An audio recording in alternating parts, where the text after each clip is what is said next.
High viewers, have a nice day. இன்றைக்கி வந்து ஒரு ஸ்டோரி ஒன்று பார்க்கலாம். இந்த ஸ்டோரியில் என்னன்னாக்க பொறாமை கொள்ளக்கூடாது அப்படிங்கிறது. ஒரு எஜமானர் ஒருத்தர் இருந்தார்.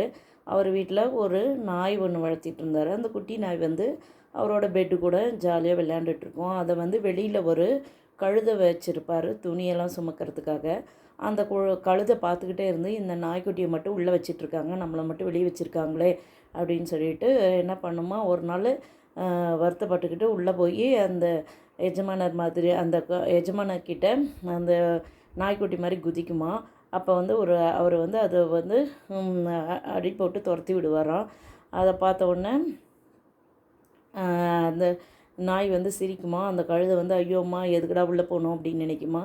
அதனால் அவங்கவுங்களுக்கு ஒரு இடம் இருக்குது. இந்த கழுதை வந்துட்டு பொதி சுமக்கிறதுக்கு, எடுத்துகிட்டு வந்து உதவி செய்கிறதுக்கு, அந்த நாய் வந்து வீட்டை காக்கிறதுக்கு அப்படின்னு இருக்குது. அதனால் நாம் வந்து அடுத்தவங்களோட வேலைக்கு ஆசைப்படக்கூடாது. அவங்கவுங்களுக்கு கொடுத்துருக்க வேலையை அவங்கவுங்க செய்யணும் அப்படிங்கிறது இந்த கதையில் தெரிஞ்சுக்கலாம். Thank you viewers.